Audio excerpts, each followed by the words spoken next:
All right, let's start with some breaking inputs which have just come in, where in a major verdict relating to the 1984 Delhi Sikh riot case, the Delhi High Court has convicted Congress leader Sajjan Kumar in connection with the killing of 8 Sikhs in Delhi's Cantonment area. He's been sentenced to life imprisonment. Earlier, the trial court had acquitted the Congress leader. The CBI had then challenged Kumar's acquittal by the trial court. The CBI had told the Delhi High Court that Sajjan Kumar had indeed instigated the mob during the riots.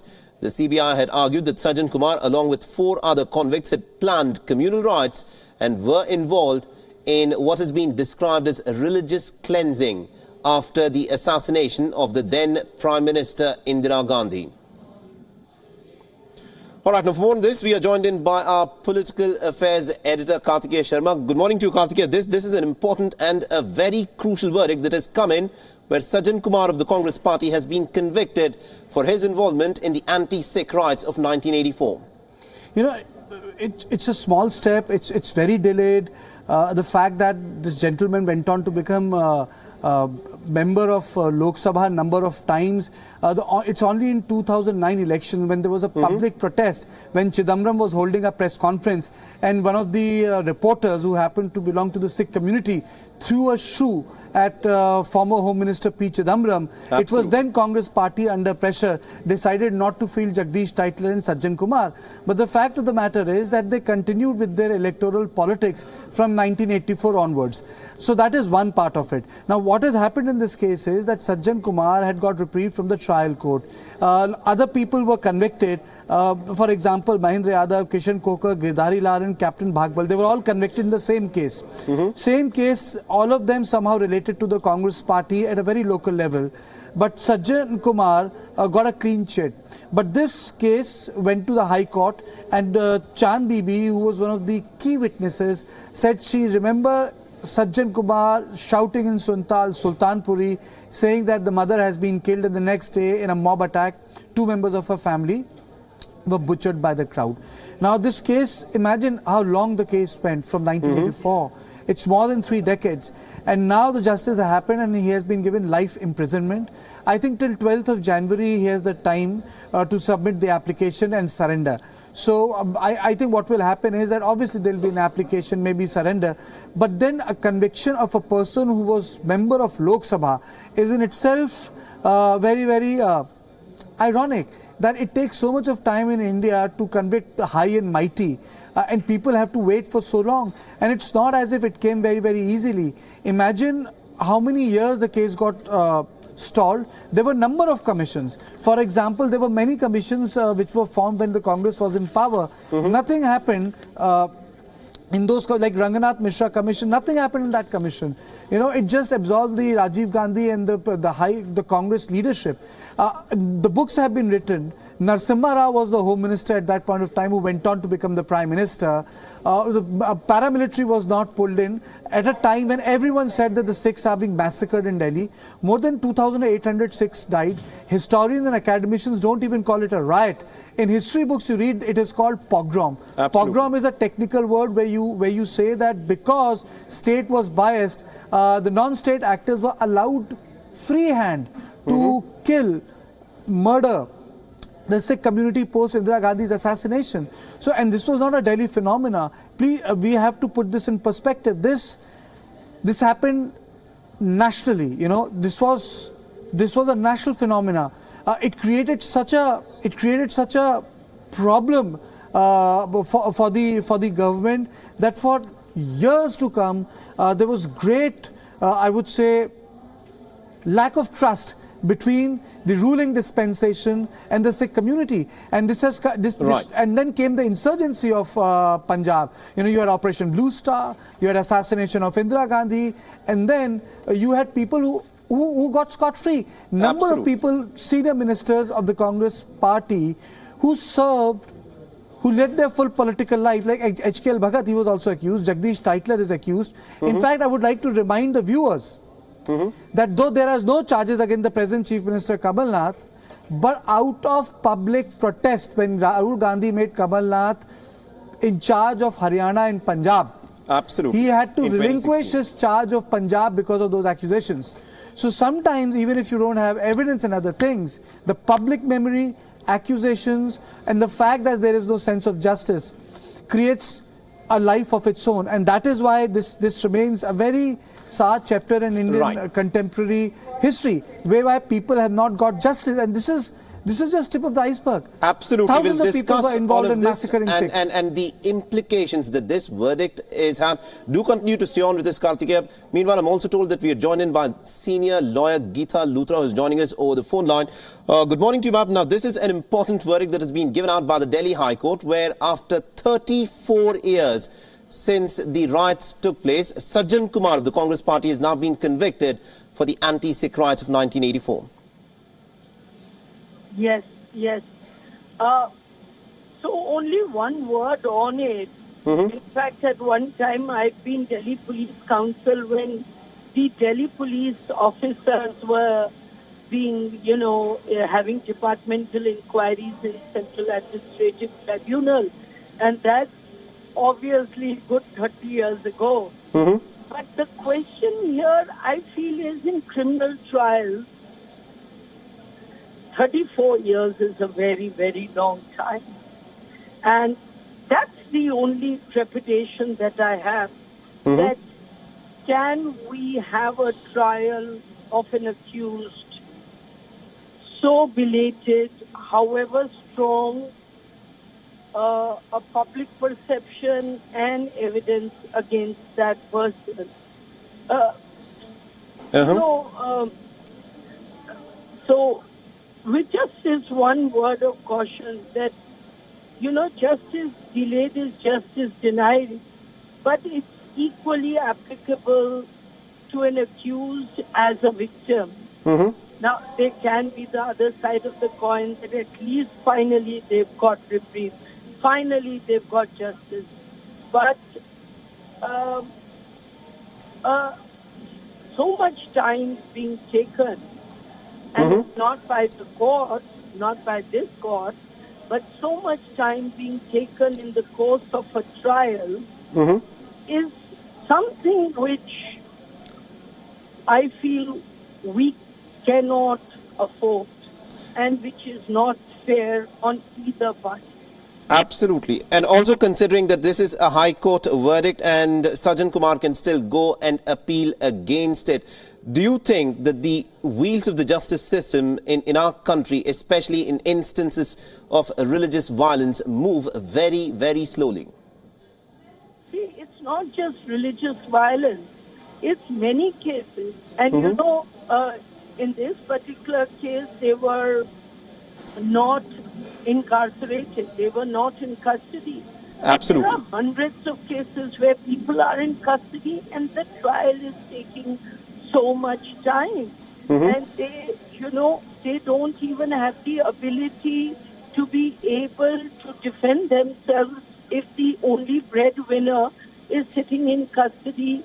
And obviously he'll be convicted because he can't afford to get good lawyers. So we have to have both sides of the coin, both the accused as well as those who are victims. That trial has to be fast. It has to be expedited. Absolutely. Absolutely indeed. Madam, thank you very much indeed for joining us on this very important question. And Kartikeya, if I can come to you on this, the fact of the matter is Sajjan Kumar is one of the accused who's now been convicted. There are others against whom there are still cases that are pending. It's 34 years and it's only now that one individual has been convicted by the Delhi High Court. How do you see this case going forward? You see, I'll just give you an example. In the Delhi, 2,806 were killed across India. 2,106 were killed in Delhi. And at that point of time, you had former Prime Minister Narasimha Rao working as Home Minister sitting in Delhi. Now, during the, these clashes broke post Indira Gandhi's assassination. Absolutely. 650 cases were registered. Out of 650 cases were registered, 267 were closed untraced. Right. So out of 650, 267 were closed untraced by Delhi police. Of these 267 cases, 5 were later taken up by the Central Bureau of Investigation. The SIT also scrutinized the record of 18 cancelled cases. The SIT found 60 cases appropriate for further investigation. It filed untraced reports in 52 cases in last 1.5 years. See, there were a number of commissions which were established. Nanavati Commission under when Atal Bihari Vajpayee was Prime Minister in 2000. You had Ranganath Mishra Commission. You had Marwa Commission in 1984. Marwa Commission was asked to submit all its records. Ved Marwa at that point of time was the person responsible, Ved Marwa. So in 1985, you had Rajiv Gandhi appointed commission, which is Ranganath Mishra Commission. Then in 1985, you also parallelly had Dhillon Commission. Right. Then you had Kapoor Committee. Then you had, number of things happened. One committee after another committee, one commission after another commission. But it did not lead to a judicial process. You see, Saleh, the point of 1984 riot was that it did not lead to judicial resolution. There was no sense of justice.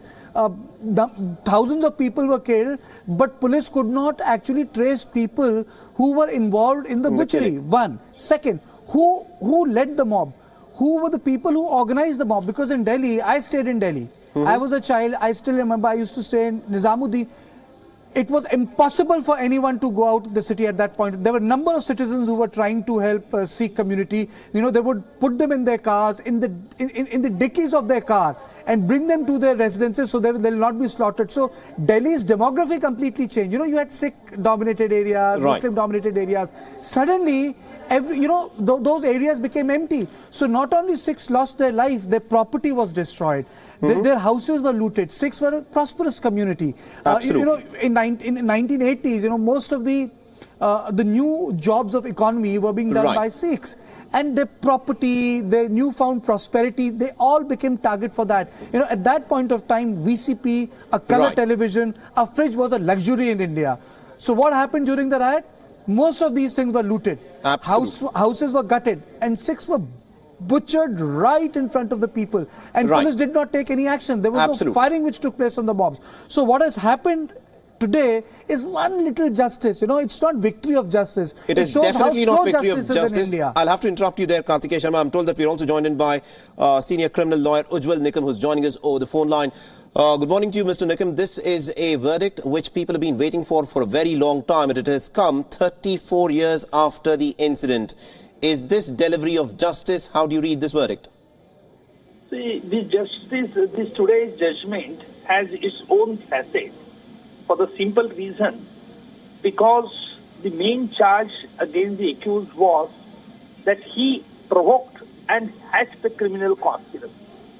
Normally, it is very difficult to adduce the evidence against the conspirators. But since even after the period of the 34 years, some prosecution has produced some evidence and it was accepted by the court, I think this is a very remarkable thing. So even though the conspirators, though they remain behind the curtain and they instigate the other fellow workers, this case will establish in coming days also that even if there is a delay in marshalling the evidence, but ultimately you cannot escape from the clutches of law. You say ultimately you cannot escape the clutches of law, but the fact of the matter, Mr. Nikam, like you yourself pointed out, it is in cases such as this very hard to actually bring in evidence in a court of law that can actually convict the wrongdoer. In riot after riot across India, the fact of the matter is the rate of conviction is extremely low. Instances where an individual is held accountable for the crimes committed in religious violence is almost shameful. With that being the case, what can the Indian justice system actually do that, someone does not need to have to wait for 34 years for some semblance of justice to be delivered?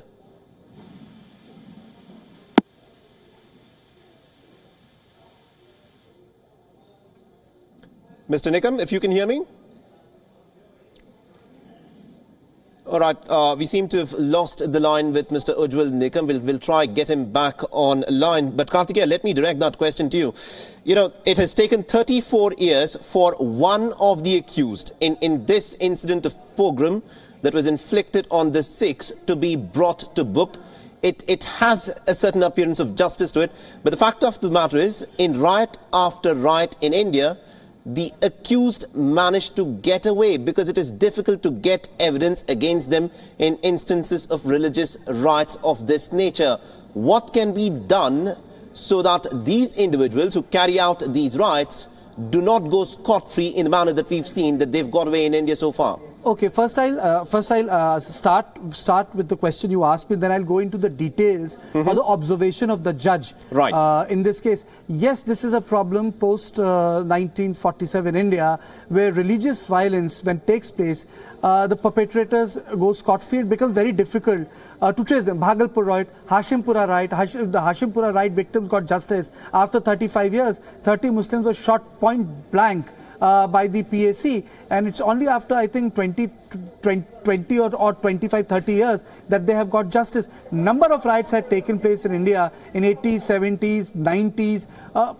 People don't get justice because our process are so archaic, and not only the process are so archaic, the system being so feudal that the people poor who are subjected to violence do not get the protection from law. Now, keeping this observation in mind, let me read what the judges have observed, because people can say, well, these are broad statements, but the court in its judgment found that there was active connivance by the police to shield the accused, while also suggesting there should be a mechanism to deal with riots which fall in the bracket of genocide. It's a big news. The High Court says that this riot fall into the bracket of genocide. Right. Genocide is a word we use for Auschwitz. Genocide is the word we use for Pol Pot. The genocide is the word which we use in Cambodia or the camps which were opened by Stalin in Siberia as the slave camps. That's where the genocide is used, and the Supreme Court in its observation, or the High Court in its observation, has used the word genocide. Now, it also says the lack of corroborative evidence to support the charge frame against Sajjan Kumar led to the trial court to refuse the convict Sajjan Kumar solely on the basis of eyewitness testimony. So, these are the issues which have come before the judiciary also.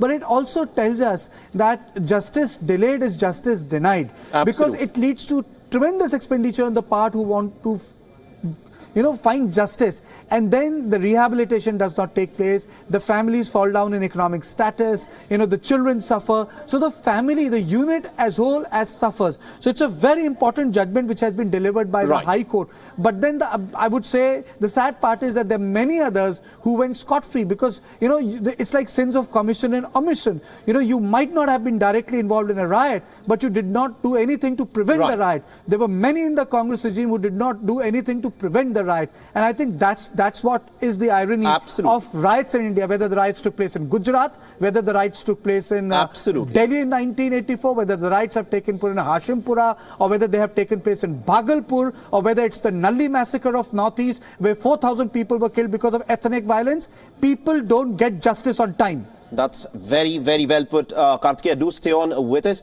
Meanwhile, I'm told that we're also joined in by senior lawyer Ramakant, who's joining us over the phone line. Mr. Ramakant, this is just one individual who's been convicted.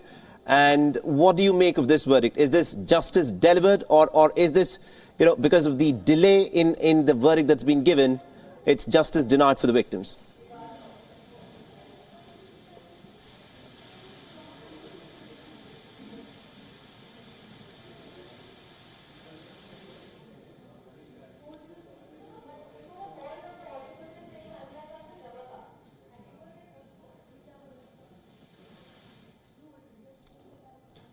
Okay, I think we'll try get Ramakant, the senior lawyer, in just a bit. But meanwhile, let's listen in to the petitioner who has reacted after this verdict was delivered by the High Court. हमारे घर में मेरे father को मेरी आंखों के सामने जिंदा जलाया गया था। यही बलवान खोखर धोखे से मेरे फादर को कॉम्प्रोमाइज के बहाने में एक्स-एमएलए महेंद्र यादव ये लेके आए थे, और जहां पर इन्होंने मेरे फादर साहब को जला दिया था।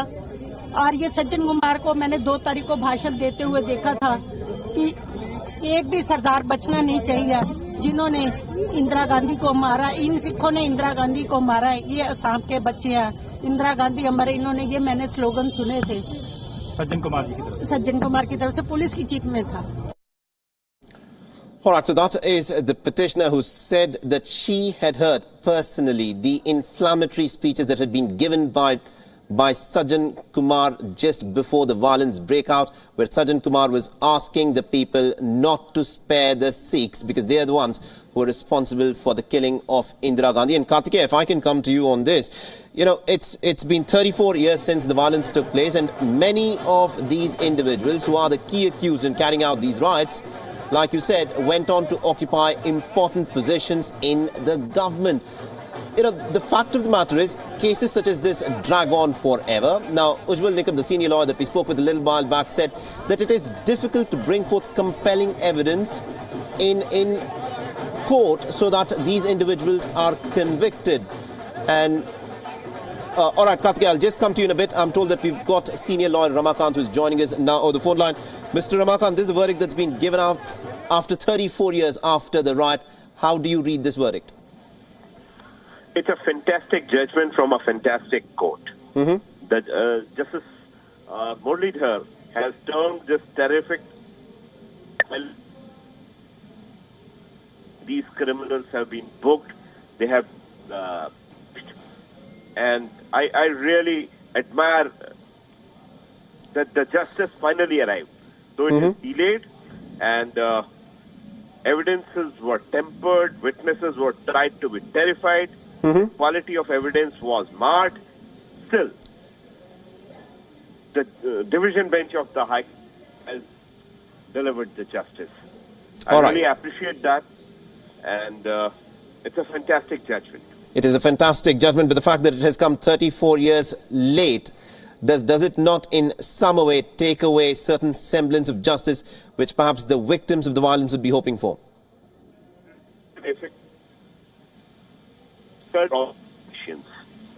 You can see this even happening now.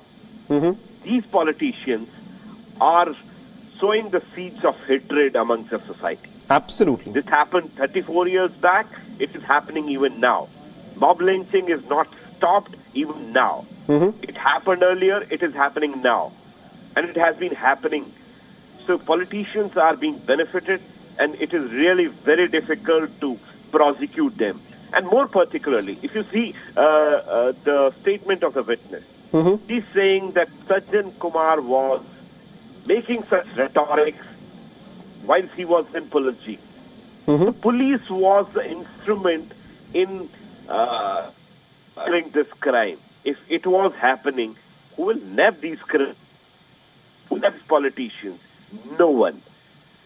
If they were in power and they were supported by the police, how can they be prosecuted? You know, that is true. The role that the police actually plays in instances like this, that needs to be looked at very, very carefully. Meanwhile, Kartikeya, you wanted to come in on this. There's a point which I want to make, which is part of the judgment. It reads, a majority of the perpetrators of these horrific mass crimes enjoyed political patronage and were aided by an indifferent law enforcement agency. The criminal escaped prosecution and punishment for over 2 decades. It took as many as 10 committees and commissions for the investigation into the role of some of them to be entrusted in 2005 to the Central Bureau of Investigation 21 years after the occurrence.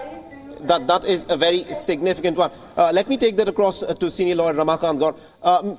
Sir, you were talking about, you know, the law enforcement agencies either looking away or being complicit. The fact of the matter is, you know, even after 34 years, the police, which should have been held accountable for maintaining law and order, no one in the police has been pulled up for, you know, their active acts of omission.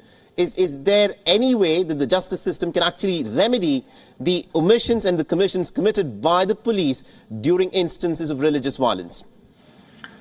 See, then politicos,